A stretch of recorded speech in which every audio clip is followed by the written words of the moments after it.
하나님의 사랑은 36.5도입니다. 네. 제가 제 아내를 만나서 139일 만에 결혼했습니다. 우리 아내가 나를 만나서 고백했던 그 고백은 24년이 지나도 잊을 수가 없습니다. 당신은 나의 200%입니다 라는 고백이었어요. 왜냐하면 자기가 그렇게 기도했던 10가지의 제목이 나를 통하여 이루어지고 기도하지 않았던 모습도 만남 가운데 경험하면서 당신은 나의 200%입니다 라고 고백했어요. 저희들이 결혼할 때 정말 우리의 결혼 생활에 행복할 거라고 믿었습니다. 왜냐하면 저는 IBF 간사였고 제 아내는 OMF라는 선교단체의 간사였어요. 우리 사역자가 만들어가는 가정은 정말 이 세상의 천국처럼 아름다운 가정이 될 거라고 믿었습니다. 근데 결혼하고 2년이 지난 어느 날 우리 아내가 뭐라고 고백했냐면 나는 당신에게서 행복하기를 포기했습니다 라는 고백을 했어요. 이게 바로 정서적인 이혼 상태죠. 결혼할 때 우리가 심었던 그 행복의 나무가 남편의 사랑과 아내의 순종을 통하여 무럭무럭 갖고 가야 되지만 그러나 그 갖고 갈 의지가 꺾인 상태, 그게 바로 정서적인 이혼 상태라는 것이죠. 그래서 저는 이제 사역을 마치고 집에 돌아가면 우리 아내의 눈치를 보는 게 하나의 습관이 되었던 것 같아요. 딱 보니까 설거지를 하라는 것이었어요. 제가 열심히 설거지를 하니까 그게 아니라 방을 닦으라는 것이었어요. 제가 열심히 방을 닦으니까 그게 아니라 빨래를 개라는 것이었어요.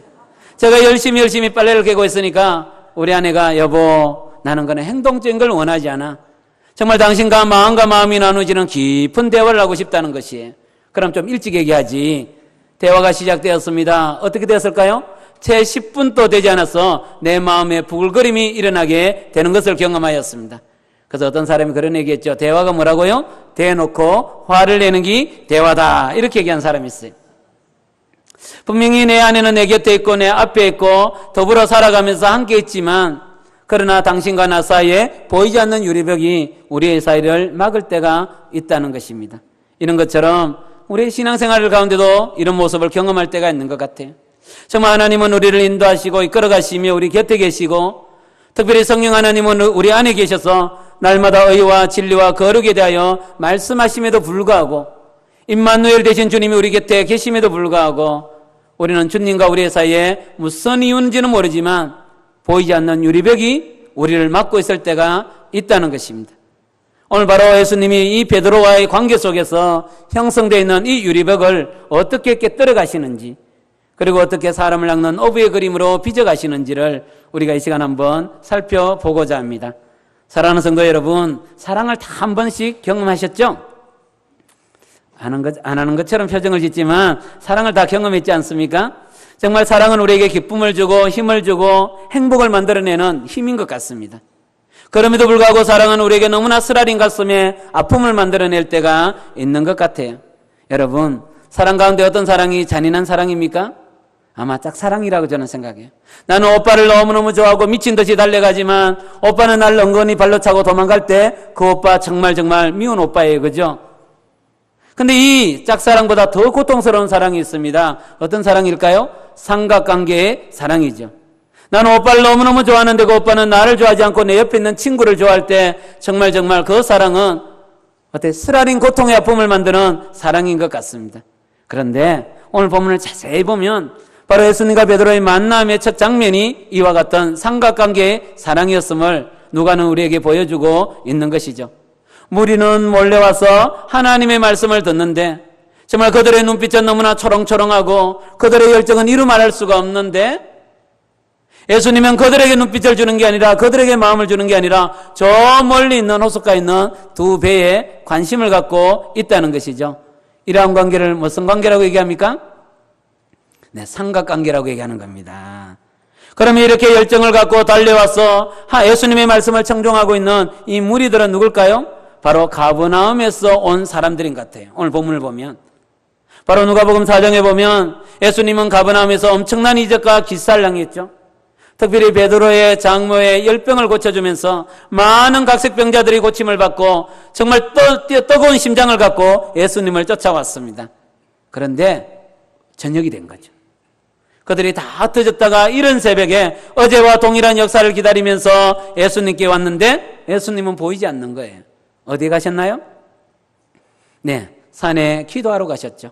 기도하고 내려올 때 그들은 흥분된 가슴을 갖고 예수님께 얘기했죠. 예수님, 진짜 어제처럼 오늘 또 동일한 역사가 일어나기를 소망하는 그 열정을 예수님께 보여줬지만 예수님은 그들에게 마음을 주지 않고 내가 또 다른 마을에 가서 복음을 전하여야겠다고 쑥 가신 거예요. 그리고 그 예수님을 쫓아왔던 무리들이 이들이 아닌가라는 생각을 해봅니다. 얼마나 많은 사람들이 몰려왔으면, 얼마나 많은 사람들이 쫓아왔으면 예수님이 육지에서 말씀을 전하지 못하고 배를 띄워서 말씀을 전하는 장면이 나온다는 것이죠. 사역을 하다 보면 정말 열정 있는 성도님을 보면 너무너무 기뻐요.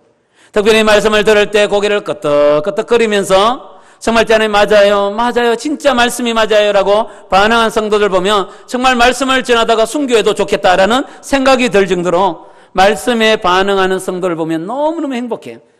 지금도 제가 이래 보니까 일부 예배 때보다 조금 더 많네요. 5분 정도가 고개를 끄덕거리시네요. 정말 이런 성도만 보고 설교하고 싶어요. 정말 그러한 성도들이 열정을 갖고 달려오고 특별히 많은 수가 올 때 정말 우리는 어떠합니까? 흥분할 수밖에 없고 우리 교회는 너무나 잘 된다고 누군가에게 얘기하고 싶은 것들이 우리의 모습이죠. 그런데 성경은, 예수님은 거기에 관심이 있다고 말하지 않습니다. 많은 무리가 몰려오고 흥분된 가슴이 있고 정말 뛰는 가슴으로 인하여 예수님께 반응하는 그들에게 관심이 있는 게 아니라 저 멀리 있는 관심이 없는 또 다른 이유 때문에 너무나 지치고 고난 그 영혼에게 예수님은 관심이 있다는 것입니다. 누굴까요? 네, 베드로죠. 베드로는 무슨 이유인지는 모르지만 바로 예수님께 배는 빌려주지만 마음을 빌려주지 않고, 배는 빌려주지만 마음은 들이지 않고 여전히 예수님의 소리가 들림에도 불구하고 그 소리에 반응하지 않습니다. 왜 그랬을까요? 만약 이것이 예수님과 베드로의 만남이 첫 번째면 이해가 되지 않습니까? 잘 모르니까. 그러나 예수님과 베드로의 만남은 첫 번째가 아닙니다. 요한복음 1장에 보면 세례 요한이 그의 수제자였던 안드레와 요한을 데리고 길가를 나가게 되죠. 예수님이 지나갈 때 뭐라고 얘기합니까? 보라, 하나님의 어린 양이라는 그 말씀 때문에 그의 수제자였던 안드레와 요한이 쑥 따라가는 거예요. 그리고 안드레가 그날 예수님을 통하여 메시아를 경험하고 집에 돌아와서 누구에게? 그의 형제였던 베드로에게 얘기하잖아요. 형, 나 오늘 누구 만났다고? 메시아를 만났다고. 그래서 베드로가 그 다음날 오니까 예수님 뭐라고 얘기합니까? 시몬아, 더러움이란 뜻이거든요. 시몬아, 너는 이제 시몬이 아니라 게바라 반석이라 내가 너에게 꿈이 있다고 말씀하시는 거예요. 뿐만 아니라 누가복음 4장에서 베드로의 장모의 열병을 고쳐주는 그 사건을 곁에서 경험한 거예요. 다시 말하면 뛰는 심장이 있었고 하나님의 놀라운 역사를 보았고 하나님이 날 향한 놀라운 계획이 있다는 걸 알면서도 불구하고 배는 빌려주지만 마음을 빌려주지 않는 베드로의 이 모습 속에 예수님이 너무나 관심을 갖고 있다는 것입니다. 우리는 신앙생활을 하다 보면 착각할 때가 있습니다. 언제입니까? 정말 많은 숫자가 모이고 많은 숫자가 함께 있을 때 나도 모르게 내 신앙이 업그레이드 되는 것처럼 느껴지고 정말 하나님의 살아계심을 경험할 때가 있습니다. 내가 기도할 때마다 눈물이 나오고 정말 내 복음을 통해 내가 말씀을 전할 때 복음의 능력이 나타날 때 정말 하나님은 살아계신다고 생각할 수가 있지만 맞아요, 맞습니다. 그러나 기도할 때 소리가 들리지 않고 눈물이 나지 않고 방언이 터지지 않고 성도가 모이지 않고 교인은 대단히 힘들고 어려운 순간에 마치 하나님의 역사와 하나님의 일하심이 보이지 않는 것처럼 느껴질 때 우리는 가끔씩 혼란과 어려움을 경험하게 된다는 것입니다. 왜 그렇습니까? 우리의 믿음의 기초, 우리의 신앙의 기초를 어디에 두고 있습니까? 바로 예수 그리스도의 마음 그리고 그분의 의지에 두지 않고 우리의 모습과 모양에 두고 있기 때문입니다. 끊임없이 예수님은 우리의 마음에 우리의 모습에 관심을 갖고 계십니다. 어쩌면 밤이 맞도록 거물을 내려 고기를 잡았지만 한 마리도 잡지 못한 그것 때문에 너무나 낙심하고 좌절했기 때문에 정말 이 베드로가 그렇게 주저앉아 있기 때문에 하나님이 살아계시지 않는 것처럼 예수님이 역사하지 않는 것처럼 보이지만 그러나 예수님은 뭐라고 계십니까? 많은 무리들의 눈빛에 반응하지 않고 나에게 다가올 수 없는 그 베드로의 마음에 그리고 그 상황에 예수님은 마음을 주고 있다는 것입니다. 여러분 이것이 뭘까요? 복음입니다. 이것이 예수님의 복음의 모습이라는 거죠. 언제나 복음서에 공통점이 있다면 바로 이 내용입니다. 예를 들면 누가복음 19장에는 예수님이 삭개오라는 사람을 만나는 장면이 나오죠. 언제 만납니까? 예수님이 예루살렘에 입성하여 올라가려고 할 때 예수님은 원래는 여리고성을 가로질러서 올라가는 게 길이 있었어요. 외곽도로. 근데 그날은 예수님이 여리고성을 향하여 들어오는데 많은 무리들이 밀려오는 거예요. 그러나 예수님은 그 많은 무리들을 뒤로하고 뽕나무에 올라가 있는 삭개오에게 와서 뭐라고 얘기합니까? 삭개오야 내려오라, 내가 오늘 너희 집에 유하겠다. 여러분, 이게 얼마나 놀라운 것인지 몰라요. 예를 들면 우리 권사님이 있는데 너무 고우신 우리 권사님 네, 그 집사님이세요? 네, 집사님 김미래 집사님이시죠? 맞습니까? 아니시죠? 저는 우리 집사님 이름을 맞출 수가 없어요. 여러분 그렇지 않나요? 처음 만난 사람의 이름을 맞춘다는 것은 뭡니까? 내가 너의 인생의 주인이라는 걸 얘기하시는 거예요. 이름을 불러준다는 것은 아빠라는 뜻이거든요. 내가 너의 아빠, 내가 너를 창조하고 지었고 이끌어왔던 분이라는 것을 간접적으로 던지는 것이 이름을 부를 때 나타나는 겁니다. 근데 이 삭개오의 집에 예수님이 들어가니까 많은 사람들이 뭐라고 얘기합니까? 삭개오의 집에 들어갔다고 얘기하지 않고 죄인의 집에 갔다고 얘기하는 거예요.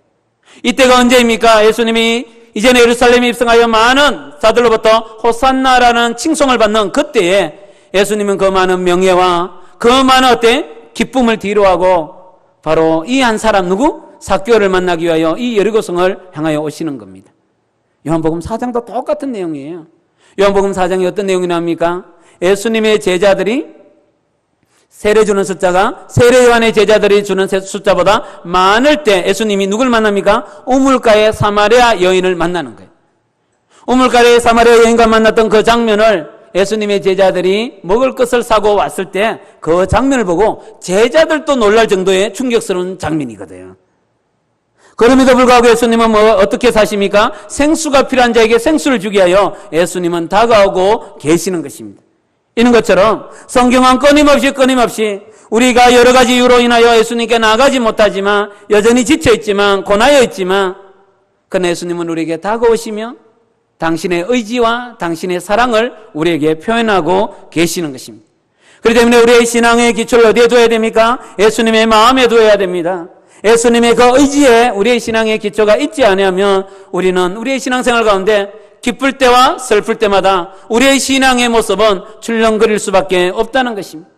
교회가 너무나 아름답고 잘 될 때는 정말 우리의 신앙이 아름다운 것처럼 보이지만 이렇게 우리가 조금 어려움을 당할 때 우리는 마치 신앙이 없는 것처럼 하나님이 역사하지 않는 것처럼 느껴질 수도 있다는 것이죠.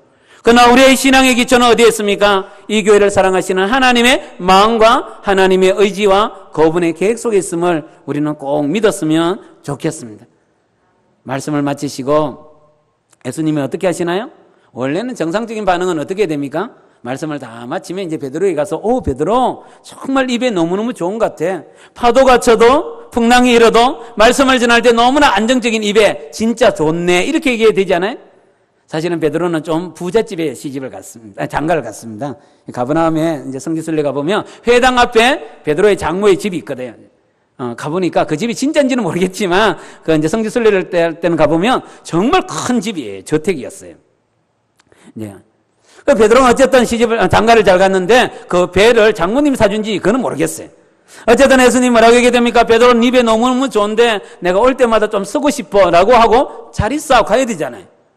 근데 예수님이 어떻게 하십니까? 말씀을 다 마치시고 시몬에게 한 걸음 더 다가가서 뭐라고 얘기합니까? 깊은 데로 가서 그물을 내려 뭘 잡자고요?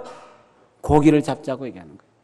너가 그렇게 기다리고 기대하는 거, 정말 꼭 잡고 싶어하는 거, 고기가 잡힐 때마다 너에게 기쁨을 주고 행복을 주고 만족을 주고 미래의 가능성을 만들어주는 그 고기 잡는 문제에 내가 너무너무 관심이 있다는 것이에요. 우리는 가끔 이런 생각을 합니다. 정말 주님은 어떠합니까? 나의 문제에 별로 관심이 없어. 그죠? 그러나 정말 주님은 어떠합니까? 우리의 문제에 너무너무 관심이 있습니다. 사실은 베드로가 밤이 맞도록 그물 내려 고기를 잡았지만 한 마리 잡지 못한 그 빈 그물은 그냥 가만히 있는 그물이 아니죠. 그 그물은 날마다 우리에게 메시지를 던집니다. 너는 무능해. 너는 무력해. 너는 실패자야. 너의 미래는 불안과 염려밖에 없으라는 수많은 메시지를 던진다는 것이에요. 그 빈 건물이 주는 힘이 얼마나 큰지를 우리 주님은 너무너무 잘 아셨기 때문에 베드로가 스스로 주님 앞에 나오지 못하지만 배는 빌려주지만 마음을 줄 수 없는 그 상황을 예수님은 너무너무 잘 알고 계시는 거예요. 왜냐하면 우리가 우리의 상황 가운데 경험하는 일들은 생각보다 어렵다는 거예요. 그렇지 않습니까? 남편이 명예퇴직을 내보세요. 그냥 명예퇴직입니까? 아니에요. 정말 우리 남편의 명예퇴직을 하는 순간 어때요? 미래가 걱정이 되고요, 염려스럽고요, 정말 전에 그 불안과 염려가 확 밀려옵니다. 여러분, 우리의 자녀들 성적표를 받으면 그냥 성적인가요? 67점. 그럼 67 숫자예요? 그렇지 않지 않습니까? 67점을 받으면 이 점수로는 대학을 못 가고, 대학을 못 가면 직장을 못 가고, 직장을 못 가지면 결혼도 못 하고, 그럼 내가 이 한평생 이 인간의 뒤치다거리를 하다가 내 인생은 끝나는가, 막 이렇게 막 상상이 되잖아요. 바로 이 땅 가운데 살아가는 우리의 인생의 여정에 경험하는 수많은 문제가 얼마나 무섭고 얼마나 힘인지를 예수님은 너무너무 잘 아셨기 때문에 예수님은 베드로를 보고 오라고 말씀하지 않고 너가 실패했다고 얘기하는, 실수했다고 얘기하는, 무력하다고 느끼는 그 상황 속으로 우리 주님은 다가오시는 것입니다. 사랑하는 성도 여러분, 우리의 실패의 자리는 주님과 멀어지는 자리가 아니에요. 우리가 있잖아요, 실수하고 실패하고 연약해서 무너져 있는 그 삶의 자리는 정말 우리 주님이 찾아오는 자리요, 우리 주님과 만나는 자리요, 우리 주님의 새로운 역사가 시작되는 아름다운 곳임을 우리가 꼭 기억했으면 좋겠습니다. 우리의 교회가 조금 어려움의 순간이 있을 수가 있습니다. 교회는 온전하지 않기 때문에. 그럴 때마다 우리에게는 불안과 불평과 원망과 시비가 만들어질 수는 있어요. 그렇지만 정말 우리가 하나님을 믿는다면, 예수님의 역사를 기대한다면, 그분의 통치가 어떻게 세워질 것을 소망하신다면 우리는 우리의 마음, 우리의 생각, 우리의 계획을 접어두고 진짜 하나님은 우리의 교회를 어디로 어떻게 인도하는지에 대한 그림과 꿈을 회복할 필요가 있다는 것입니다. 왜냐하면 주님은 끊임없이 우리의 문제, 그리고 우리가 겪고 있는 아픔에 관심이 참 많으십니다. 깊은 데로 가서 거물을 내려 고기를 잡자고 얘기하니까 베드로가 어떻게 고백합니까? 선생님, 우리가 밤이 맞도록 수고하고 했었지만 한 마리도 잡지 못했습니다 라고 고백하는 거예요. 뭐라고 고백한다고요? 선생이요 라고 고백하죠. 이 말의 원문의 뜻은 뭐냐 하면 에피스타데스라는 뜻입니다. 이 에피스타데스라는 뜻이 뭐냐 하면 선생님 가운데서도 최고, 선장 가운데서도 대빵이라는 뜻이에요. 왜 베드로는 좋은 선생님으로 믿지 않고 선생일 뿐만 아니라 능력이 많은 사람으로 믿었을까요? 바로 베드로의 장모의 열병을 고쳐주는 걸 경험하면서 그분은 좋은 선생일 뿐만 아니라 능력이 많은 분이라는 걸 알게 된 거죠. 그러나 하나님의 아들로 믿은 것은 아니에요. 나에게 도움이 될 만한 선생으로 예수님을 믿고 있다는 거죠. 우리도 우리의 삶 속에서 이럴 때 있지 않습니까? 너무나 어렵고 힘들 때 어떤 예수님? 나에게 도움이 될 만한 예수님을 믿을 때가 있다는 것입니다. 우리의 자녀가 대학을 가야 될 때 얼마나 간절히 기도합니까? 그죠? 우리의 자녀가 취직을 해야 될 때 얼마나 간절히 기도합니까? 우리의 남편이 승진해야 될 때 얼마나 간절히 기도하지 않습니까? 근데 우리 자녀가 대학을 가면, 직장을 구하면, 우리 남편이 승진을 되면 그분은 별로 예수님이 중요하지 않습니다. 나에게 도움이 될 만한 예수님을 믿고 있기 때문에. 근데 예수님은 어떤 역사를 일으킵니까? 그 작은 모습 가운데, 그 작은 고백 가운데 동무들이 와서 거물을 내려 고기를 잡아야 될 만큼 풍성한 은혜를 주신다는 거예요. 사랑하는 성도 여러분, 우리는 예수님을 온전히 알 수 없어요. 우리는 예수님을 크게 알 수 없어요. 여러분, 우리 자녀들 있지 않습니까? 자녀들이 태어나면 어느 시점이 지나면 남자를 보고 아빠라고 불러요. 그죠? 아빠. 어떻게 알았을까요? 아이가 태어나자마자 어때? 뒷조사를 내보면서 DNA를 검사하면서 외형을 보면서 이 사람이 내 아빠라고 계획했을까요? 아니에요. 수많은 남자가 막 스쳐 지나가는데 자주 나타나는 남자가 있는 거죠. 밝은 표정을 보면서 어때요? 뭔가 이렇게 하는데 무슨 말인지 몰랐다가 그냥 한번 따라하는 거죠. 이렇게 따라해 주니까 그 남자가 해석을 하죠. 그죠? 아빠라고. 그러면서 막 흥분된 가슴을 갖고 어때요? 네가 내 아들이라고 얘기하는 거죠. 이런 것처럼 우리는 주님을 온전히 알 수 없어요. 우리 주님을 온전히 이해할 수가 없어요. 정말 우리의 경험과 우리의 한계점 속에서 주님을 이해할 수밖에 없지만, 그러나 우리의 상황, 우리가 하나님을 어떻게 이해하고 얼마나 깨닫는지와 상관하지 않고 우리 주님은 우리를 향하여 엄청난 마음을 갖고 우리에게 다가오시고 나에게 도움이 될 만한 예수님이라 믿는다 할지라도 내 상황이 너무너무 어렵기 때문에 주님 도와주세요라고 기도하는 그 기도도 우리 주님은 들어주시는 것입니다. 특별히 예수님이 베드로에게 요구했던 것은 큰 것이 아니죠.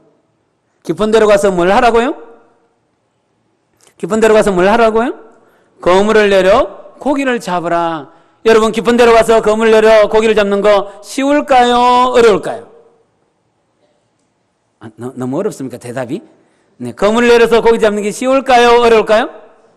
쉽다고요? 어렵다고요?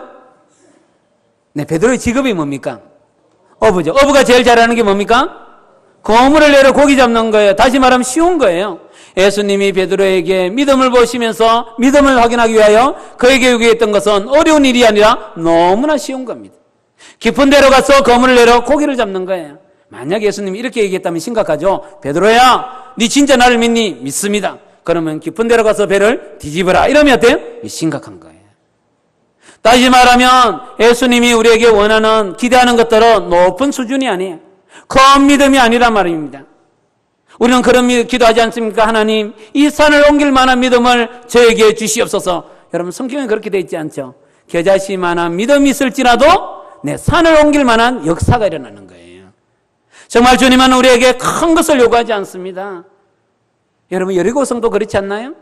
만약에 여리고성에서 내가 너희의 믿음을 보겠다 하시면서 여리고성을 7바퀴 돌아 말하지 않고 7바퀴 오르락 내리락 해라 그러면 심각하지 않습니까?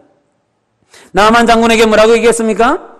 네, 7번 가서 목욕하라 그랬죠. 만약에 저는 7시간 잠수하라 그러면 심각한 문제가 발생하는 거예요. 예수님이, 하나님이 우리에게 원하는 것은 큰 일이 아닙니다. 오른밤을 때리거든 왼밤을 갖다 달라. 이거 너무 쉬워요. 딱 갖다 대면 되잖아요. 항상 기뻐하라, 쉬지 말고 기도하라, 범사에 감사하라. 네, 기도하면 되잖아요. 기뻐하면 되잖아요. 감사하면 되잖아요. 뭐가 어렵죠? 만약에 너의 얼굴 까고는 도저히 안 되겠어. 성형수술 하고 오라 그러면 심각하지만 하나님이 우리에게 원하고 기도하는 것은 큰 일이 아닙니다. 너무나 쉽고요. 너무나 작은 것이에요. 근데 왜 우리는 순종하지 못할까요? 하나는 교만 때문이에요. 내가 내 힘으로 할 수 있다는 그 교만이 하나님의 말씀에 순종하지 못하고요. 또 하나는 실패감. 베드로의 위대함은 큰 믿음을 가진 것이 아니라 하나님의 그 말씀 가운데 실패감을 떨쳐버리고 그 말씀에 순종했다는 그 작은 믿음이 위대함을 만들고 있다는 것입니다. 사랑하는 성도 여러분, 우리 주님은 너무나 쉬운 것들을 우리에게 요구하시고요. 순종할 때 우리 주님은 우리의 믿음을 다해 주시는 거예요. 믿음이 채워질 때마다, 믿음이 내 마음에 들어올 때마다, 믿음이 어떤 내 인생을 이끌어갈 때마다 우리의 눈이 열리는 거죠. 여러분, 믿음이 뭐예요? 믿음은 내가 믿고 싶은 걸 믿는 게 아니지 않습니까? 하나님이 내 인생 가운데 어떻게 인도하시며 나의 문제를 어떻게 풀어가시며 이 문제를 풀어가시며 어느 방향으로 이끌어가시는지를 내가 보는 게 아니라 하나님의 일하심을 따라가 보는 것, 따라갈 때마다 내 마음에 주어지는 확신, 그게 바로 믿음이라는 것입니다. 바로 이 고기의 문제를 풀어가는, 고기 때문에 자기는 거기에 빠져서 아무것도 행할 수 없다고 좌절하고 낙심하고 있는 이 베드로에게 하나님의 고기의 문제를 풀어가는 것들을 통하여 이 고기의 주인이 누구? 너가 아니라 내라는 사실을 하나님은 우리에게 보여주시면서 베드로에게 믿음의 믿음을 다하여 주시는 거예요. 여러분, 이 믿음이 채워지면 일어나는 현상이 뭘까요? 상황이 다르게 보입니다. 내가 어디에 서 있는지가 다시 보여요. 내 앞에 있는 그 예수님에 대한 모습이 달라지죠. 나에게 도움이 될 만한 분이 아니라 내 인생의 참 주인이신 예수님이 보이기 시작하는 거예요. 그래서 뭐라고 고백합니까? 주여 나를 떠나소서 나는 죄인입니다. 이때가 언제입니까? 성령이 임할 때죠. 그래서 고린도전서 12장 3절에 성령으로 하지 않고는 하나님을 주라, 예수님을 주라 할 수 없다고 얘기하는 거예요. 여러분, 우리가 교회에 다 다니지만 우리가 다 예수님을 믿는 건 아니에요. 예수님을 온전히 믿는 건 아니에요. 나에게 도움이 될 만한 선생처럼 예수님을 믿고 우리가 신앙생활을 하지만 예수님은 너무나 자비로우시기 때문에 우리의 그 기도를 들으시고 응답하십니다. 그렇지만 정말 주님은 우리에게 믿음의 믿음을 다하셔서 우리의 눈이 열리기를 원하십니다. 우리의 눈이 열려서 나에게 도움이 될 만한 예수님이 아니라 내 인생의 참 주인이신 예수님을 만나기를 원하고 계시는 것입니다. 사랑하는 성도 여러분, 여러분 지금 신앙을 선생으로 믿고 있습니까? 주인으로 믿고 있습니까? 어렵습니까? 여러분 자기 마음에 물어보면 되잖아요. 내가 예수님을 내가 나에게 도움이 될 만한 선생으로 믿고 있습니까? 내 인생의 참 주인이신 주님으로 믿고 있습니까? 그러면 그 기준이 뭐예요? 그 기준이 뭐냐면 누가 고민을 많이 하느냐입니다. 여러분, 여러분의 자녀들에 대한 고민을 여러분이 고민을 많이 합니까? 주님이 고민을 많이 합니까? 여러분의 인생의 여정 가운데 인생의 문제를 여러분이 고민을 많이 합니까? 주님이 많이 고민합니까? 왜냐하면 우리가 예수님을 내 마음에 주로 고백하는 순간 그분은 누가 됩니까? 나의 주인이 되시죠. 나는 그의 종이 되죠. 그는 나의 아버지가 되고 나는 그의 아들이 되지 않습니까? 그는 나의 신랑이 되고 나는 그의 신부가 되는 겁니다. 그는 나의 포도나무가 되고 나는 그의 가지가 되죠. 그는 나의 목자가 되고 나는 그의 양이 되는 겁니다. 여러분, 혹시 이런 양이 있다고 한번 생각해 보세요. 이 양이 아침에 일어나가지고 목자를 보면서 오늘은 꼴을 먹을 수 있을까? 오늘은 물을 먹을 수 있을까?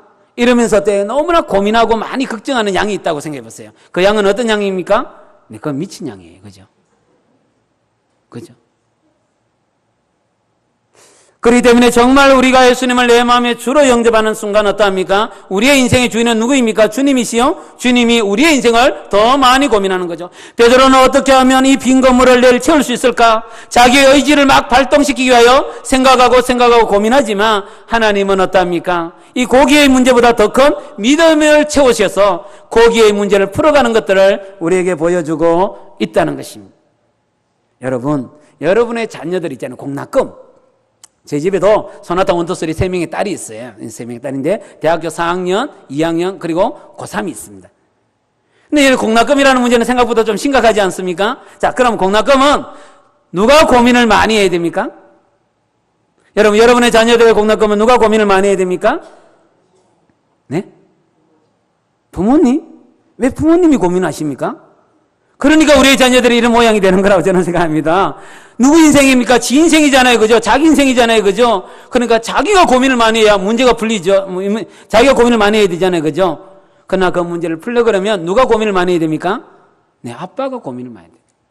정말 우리가 고민을 많이 하고 힘들어하고 아파하고 괴로워하며 또 다른 계획을 세운다고 우리의 문제가 풀리는 게 아니라 우리의 문제를 하나님이 어떻게 풀어가시는지 하나님의 고민이 시작될 때 우리의 문제가 풀릴 수밖에 없다는 것입니다.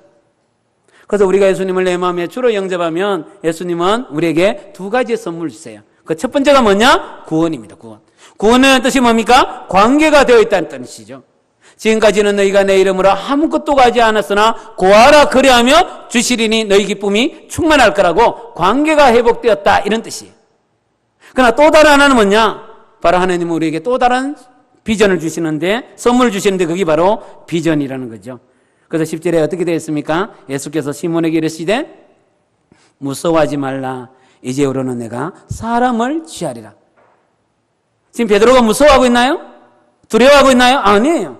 조금 전까지는 한 마리도 잡지 못한 고기 때문에 너무나 두려워하고 떨었던 이 베드로 이제는 너무 많이 잡힌 고기 때문에 흥분하고 있는 거예요.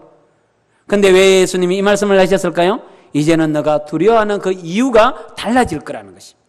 옛날에는 너가 고기 때문에 고기가 잡히는 것 때문에 힘들어하고 어려워했다면 이제는 다른 사람 때문에 힘들어하는 사람을 낚는 오비의 그림 때문에 두려워하고 떨리는 인생이 되어질 거라고 얘기하시는 것이죠. 그게 바로 비전입니다. 베드로가 이 말이 무슨 말인지 알았을까요? 몰랐을까요? 자기를 통하여 로마가 복음화 될 거라고 알았을까요? 몰랐습니다. 자기가 한번 설교하면 3,000명이 될 거라고 알았을까요? 몰랐습니다. 우리가 2000년 후에 이렇게 자기 이름을 거품을 물고 얘기할 거라고 알았을까요? 몰랐습니다.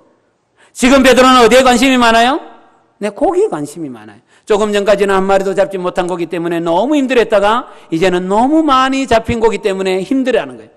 제가 우리 성도님들 보니까 딱 2가지 때문에 힘들어요. 취직 안 돼서 힘들고요. 취직돼서 힘들어요. 결혼 못해서 힘들고요. 결혼해서 힘들어요. 그죠?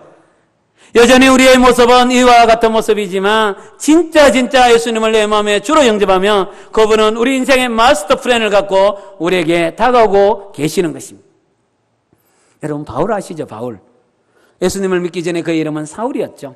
사울이 했을 때 그의 비전은 뭡니까? 예수를 믿는 많은 사람들을 잡아 죽이는 게 그의 비전이었어요. 요즘 말하면 IS와 똑같은 거예요. IS. 지금 시리아의 수도인 다마커스를 향하여 바울이 가고 있었죠. 12시에 만나요. 브라보콘이 아니라 12시에 누굴 만납니까? 빛 가운데 임재하시는 예수님을 만나죠. 거꾸로 져서 사경을 헤매고 있을 때 예수님이 하셨던 첫 번째 일은 뭡니까? 예수님이 하셨던 첫 번째 일은 예수님이 이 사울의 목을 딱 밟고 이 인간아 뒤집어볼래? 이렇게 경상도 말로 그렇게 하고 계셨나요? 아니에요. 다메섹에 있는 아나니아라는 한 선지자를 만나서 조금의 한 청년이 올 터인데 나는 그를 이방인의 큰 그릇으로 설계하겠다고 말씀하시는 거죠. 정말 우리가 예수님을 내 마음의 주로 영접하면 그분은 나의 주인이 될 뿐만 아니라 나의 아버지가 될 뿐만 아니라 나의 신랑이 될 뿐만 아니라 그분은 내 인생에 대한 마스터 플랜을 갖고 우리에게 다가오고 계시는 것입니다. 한 청년이 있었어요. 제가 성덕교회 사이가 있었는데 정말 제가 이제 처음 부임을 했는데 정말 그 형제가 찬양을 인도하는데 너무너무 은혜롭게 인도하는 거예요. 하나님은 살아계십니다. 이런 게 있잖아요. 정말 제가 이제 뒤에서 기도했습니다. 하나님, 제가 이런 교회에 저를 불러주셔서 너무너무 감사합니다. 그리고 제가 설교를 다 마치고 소그룹을 다 마치고 한 5시 반 정도 이제 집으로 가려고 딱 하는데 누군가가 여기서 찬양을 하고 있는데 그 찬양이 장송곡에 가까운 거예요. 여러분 주일날 예배를 마치고 돌아갈 때 그런 찬양 듣는 거 그렇게 기분 좋지 않거든요. 그래서 내가 누구? 이러니까 한 4-5시간 전에 하나님은 살아계신다고 그렇게 외쳤던 그 친구였어요. 그래서 제가 와서 이름이 뭐냐 그러니까 준원이래. 그래 준원 형제 왜 이런 찬양을 하냐 그러니까 목사님 저는 이제 토요일 주일이 너무 좋아요 이러는 거예요. 얼마나 기특합니까? 토요일 주일 예배 드리는 게 너무 기뻐하는 친구예요. 그런데요 월요일이 되면 너무 불안하고 힘들어요. 그래서 그 친구와 이야기를 하다 보니까 그 친구는 누구냐면 이성엽 선수하고 원래 야구를 같이 했던 친구였어요. 경상중학교 1학년 때 야구를 하다가 동계훈련 때 다리를 다친 거예요. 더 이상 야구를 할 수 없기 때문에 공부를 해야 되는데 공부가 되지 않는 거죠. 그래서 대강 공부하고 전문대를 간 거예요. 그리고 중앙상고를 간 거예요. 그리고 대강 공부하고 그 다음에 이제 전문대를 간 거예요. 그리고 대강 직장을 갔다가 어느 순간에 나이가 32살이 돼버린 거예요. 이제는 아무도 자기를 방콕 집으로부터 불러내주는 사람이 없는 거죠. 그러다가 토요일 주일이 되면 너무너무 좋은 거예요. 그래서 제가 따로 그 친구를 만났습니다. 그리고 얘기했습니다. 하나님은 형제를 향한 놀라운 계획이 있고 형제에게 먹을 수 있는 한 가지 이상의 은사를 꼭 주셔서 그걸 통하여 나도 먹고 남을 먹일 만큼 아름다운 인생을 주님은 계획하고 있어. 그러니까 아니에요 이러는 거예요. 여러분 청년부 회장입니다. 찬양 인도자입니다. 리더장입니다. 정말 모양과 모습은 너무나 신앙적이고 정말 그런데 어때? 그의 마음에는 하나님의 역사가 하나님의 돌보심을 경험하지 못할 때도 있다는 거예요. 교회에서는 너무나 있잖아요. 신실한 집사님이고 너무나 충성스러운 어때요? 교사인데 성가대원인데 그러나 정말 하나님 앞에서 섰을 때 하나님이 나를 사랑하는지 나를 향한 놀라운 계획은 있는지 내 이 위기 가운데 하나님은 어떻게 인도하시는에 대한 뚜렷한 믿음이 없을 때 우리의 삶은 흔들릴 수밖에 없다는 것이 그 친구가 저를 만나면서 한 가지 하나님 주신 은사가 있었어요. 그게 뭐냐? 긍휼한 마음이에요. 불쌍히 여기는 거예요. 불쌍히. 그래서 이제 수성못을 돌다가 불쌍한 분 보면 할머니 교회에 가시죠 이러는 거예요. 그럼 그 할머니가 내 같은 사람을 교회가 좋아하나 이렇게 된 걸 듣고 이 친구가 깜짝 놀랐대요. 한국 교회가 얼마나 높은 벽을 쌓아놨는지. 그래서 이 친구는 브릿지라는 모임을 만듭니다. 모임. 달이라는 모임을 만들어서 이 가난한 자들을 돌보는 일을 하기 시작합니다. 그리고 하나님의 부르심을 따라 신학교를 가게 되고 지금은 정말 아름다운 목회자로 살아가는 것들을 경험하게 되었습니다. 정말 어때 하나님은 우리를 향한 인생의 놀라운 계획을 갖고 계시는 것입니다.